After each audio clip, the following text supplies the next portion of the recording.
So hey everyone, this is Rohit Nagar. Welcome back to our new podcast. और आज के podcast में हमारे साथ हैं यशमीत, जो एक ड्रॉपर स्टूडेंट है और अभी आज आईआईटी दिल्ली में बैठे हैं। एंड इन्होंने अपनी 40,000 रैंक से 1400 रैंक तक कैसे इंप्रूव किया, इनकी स्टोरी जानेंगे इस पॉडकास्ट के थ्रू। एंड ये वीडियो ज्यादा लंबा नहीं होगा, बहुत छोटा सा वीडियो होगा, तो फटाफट से शुरू करते हैं। वीडियो को बिल्कुल स्किप मत करना, एंड तक देखना। एंड जितने भी नए लोग देख रहे हैं, फटाफट से चैनल सब्सक्राइब कर दो। सो यशमीत, आप अपना इंट्रोडक्शन दे दो, देन हम तुम्हारी जर्नी के थ्रू चलते हैं। हेलो एवरीवन, मैं यशमीत हूँ। मैं अभी आईआईटी दिल्ली में फर्स्ट ईयर स्टूडेंट हूँ। मैं अभी कॉलेज लाइफ एक्सप्लोर कर रहा हूँ और बस देख रहा हूँ कि आगे क्या करना है। सो मेरा पहला क्वेश्चन है कि तुमने जेई प्रिपरेशन तुम्हारी कब स्टार्ट हुई एंड कोचिंग ली, सेल्फ स्टडी से करी, कैसे करी तुमने? मेरी जो जेई की स्टोरी है वो बड़ी कॉम्प्लेक्स कह सकते हो। मैंने 10th में, बचपन में मैंने स्कूल में कोडिंग की थी, तो मेरे को था कि इंजीनियरिंग करनी है कुछ सॉफ्टवेयर से रिलेटेड। तो 10th के बाद डिसाइड किया कि जेई के लिए करेंगे। घर वालों ने बोला कि घर से बाहर भेज के ट्राई करते कि मतलब इधर इतना सीरियस माहौल नहीं है, बाहर जाते हैं। तो दिल्ली में फिटजी में डाला था, तो ये साउथ दिल्ली में जो सेंटर था। 11th पूरा ऑनलाइन था और 10th के बाद मेरे को एक नया लैपटॉप घर वालों ने दिया था। तो 11th में मैं क्लास छोड़ छोड़ के सिर्फ गेमिंग ही करता था उस लैपटॉप में। तो 11th मतलब ऐसा समझो कि मैं सीधा 10th से 12th में आया था। 11th में कुछ ही नहीं पढ़ा था। 11th पूरी निकाल दी चिल में। हाँ। क्लास 10 पे कितने परसेंट थे? मेरी तो बोर्ड्स भी नहीं हुई थी, कोविड बैच था। अच्छा, 2020 वाला बैच था ना तुम्हारा? हाँ, ठीक है। तो फिर आगे कोचिंग कैसे करी? फिर उन्होंने 12th में ऑफलाइन शुरू कर दिया। तो मैं आ गया यहाँ पे। अब कुछ समझ आ नहीं रहा है, ये पता नहीं क्या क्या बोले जा रहे हैं सर और जितने भी है। तो घर वालों से बात की कि ये तो समझ नहीं आ रहा है। तो उनने बात की और फिर से मेरा होम टाउन बुलवा लिया कि अब जितनी स्कूलिंग है आगे यहाँ से कर लेना। और 12th में मतलब वापस सूरत पहुंच गया था? हाँ, ठीक है। तो फिर उधर मैंने एक स्कूल में एडमिशन ले लिया। उसमें भी बोर्ड का बड़ा होता है कि लेटर भेजना पड़ता है कि 11th से 12th में स्कूल चेंज किया है, वो सब का। हाँ। फिर वो सब करने के बाद 12th में मैंने नॉर्मल से बोर्ड्स की कोचिंग की। और मेरा तो प्लान भी नहीं था कि कुछ इंजीनियरिंग या साइंस में आगे कुछ फ्यूचर में कुछ करते हैं परस्यू। अच्छा, मतलब जेई का सोचा नहीं था? हाँ, बिल्कुल नहीं। 12th में भी नहीं। फिर 12th में नॉर्मल बोर्ड्स के लिए घर पे ली। घर वालों ने बोला कि तूने साइंस पढ़ा है तो जेई मेंस 1 बस एक बार दे आ, कि कुछ तो दे आ, बस तूने पढ़ा है तो मैं वो देने गया। परसेंटाइल तो मेरी 85 आई थी, बट मोटिवेशन आया था कि अंदर से कि मैं तो कुछ पढ़ा ही नहीं है, फिर भी 85 आ गई तो थोड़ा पढ़ के ट्राई करता हूँ। फिर मैंने खुद से यूट्यूब से पढ़ना ट्राई किया, यूट्यूब से ऑनलाइन कोर्सेज से।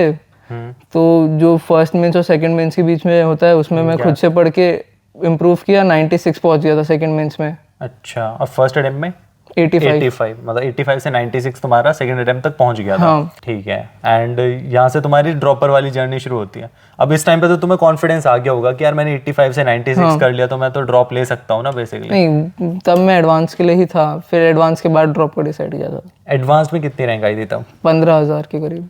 बट स्टिल यार तुमने काफी इंप्रूव कर लिया अगर देखा जाए ना। अगर बिफोर ड्रॉप भी ये पहले 85% आई, फिर 96% आई और फिर एडवांस में 15,000 रैंक फोड़ दिया। ड्रॉप ईयर में आगे बढ़ने से पहले मैं पूछना चाहूंगा कि तुम बोल रहे हो कि मेरे 10th से सीधा 12th ही लग रहा है कि मैंने 10th से सीधा 12th में आ गया, 11th तो मेरी पूरी बर्बाद हो गया, निकल गई। तो उस क्लास 11th को कैसे कवर किया तुमने बाद में ड्रॉप ईयर में?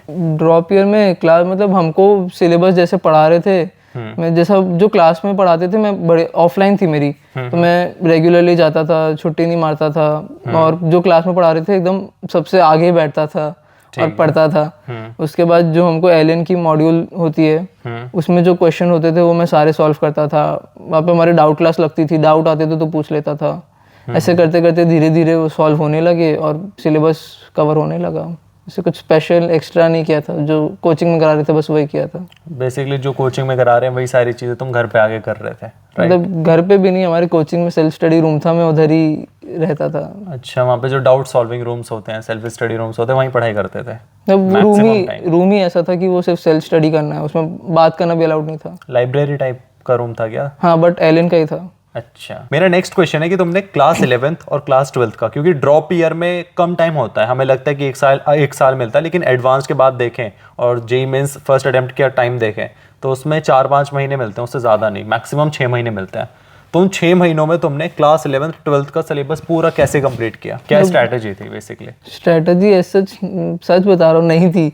जो कोचिंग में पढ़ा देते थे मैं बस वही करता था। हमारी हर मॉक टेस्ट होती रहती थी, उसमें इम्प्रूव करने की कोशिश करता था। मतलब हमारा थोड़ा सा सिलेबस आप बोल सकते हो स्लो था, हमारा जैन के स्टार्ट में ख़त्म हुआ था। अच्छा। तो उसमें केमिस्ट्री थोड़ा डिलेड था, तो केमिस्ट्री मैंने थोड़ा थोड़ा खुद से पढ़ा था यूट्यूब से। वो करते करते सिलेबस मेरा दिसंबर मिड या दिसंबर तक ख़त्म हो गया था। फिर जैन में मैंने बस मेंस की मॉक प्रैक्टिस की और फिर मेंस 1 दे आया था। और मेंस 1 के अंदर कितनी परसेंटाइल आई? 99.92। और 99.92 मतलब बहुत ही अच्छी, लाइक तगड़ा फोड़ दिया। 99.2 बढ़िया परसेंटाइल होती है।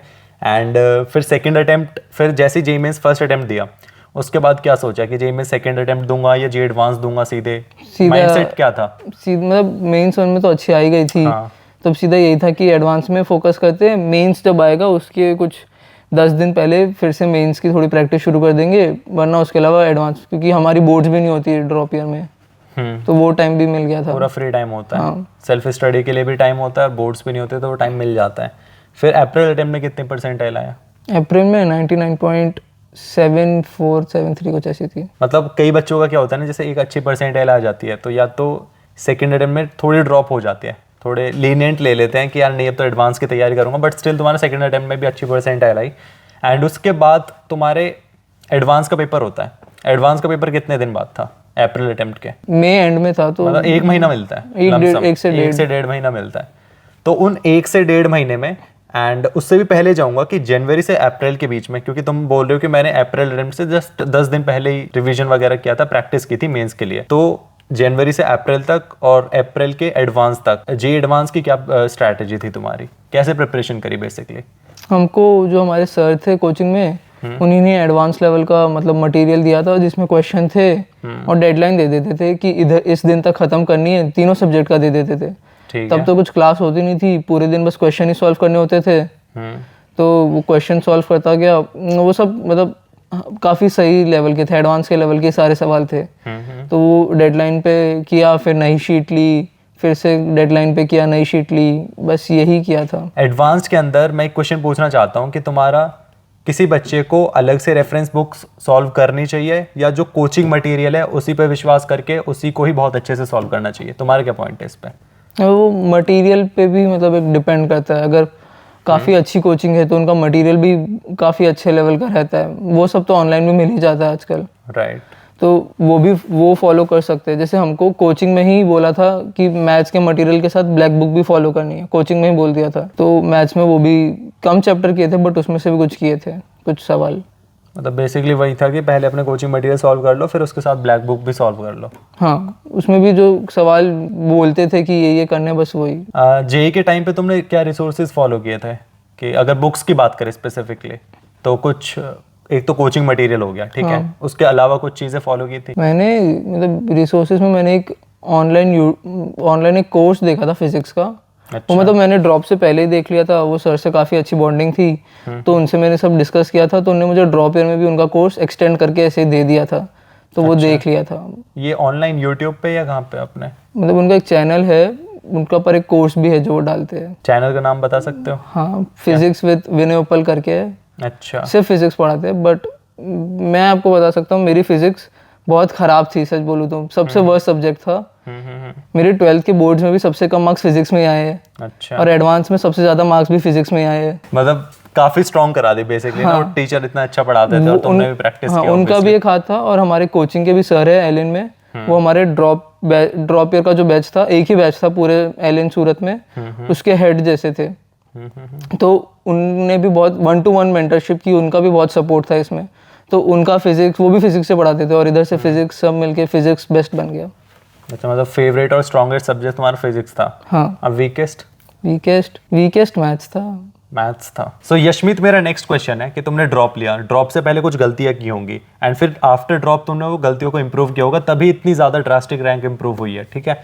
तो मुझे कम से कम 3-4 गलतियां, जितनी भी तुमने गलतियां की हैं, मुझे वो सारी गलतियां बता दो, जिससे कि बच्चों की हेल्प हो जाए, एंड उनको इम्प्रूव कैसे किया। तो जैसे कि मैंने बताया 11th में मेरा पूरा ऑनलाइन था, तो लैपटॉप चला दिया, उसमें क्लास चल रही है, उसमें बिल्कुल ना सुन के सिर्फ गेम खेले, क्लास में ना कुछ समझो तो ना कुछ डाउट सॉल्व किए, और ना किसी मतलब ना डाउट सॉल्व छोड़ो, क्वेश्चन ही नहीं किए तो ना डाउट है कुछ, मतलब पढ़ाई तो की ही नहीं। तो 11th में बेसिकली वही वही किया था कि पूरी 11th निकाल दी थी एंड जैसे तुमने बोला पूरी 11th खराब कर दी थी, ऑनलाइन में ज़्यादा पढ़ाई की नहीं, जैसे हर बच्चा करता है कि लैपटॉप खोल लेता है, किताब खुल रही होती है, लेक्चर्स चल रहे होते हैं और गेम खेल रहा होता है।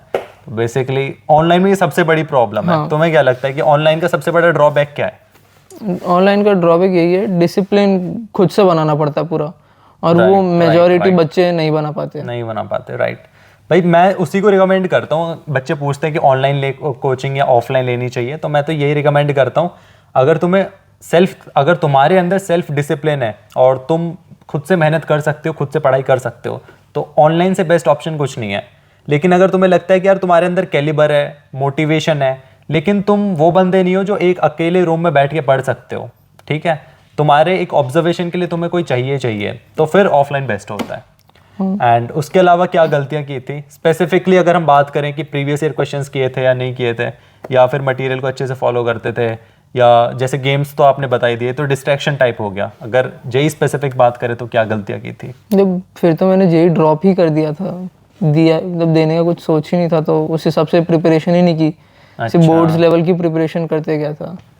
ठीक है, मतलब फर्स्ट अटेम्प्ट से पहले बिफोर ड्रॉप तुम्हारा कोई थॉट ही नहीं था कि मुझे जेई में कुछ करना है? हाँ, साइंस में ही कुछ नहीं करना है, ऐसा ही थॉट था। साइंस में ही कुछ नहीं करना है। हाँ।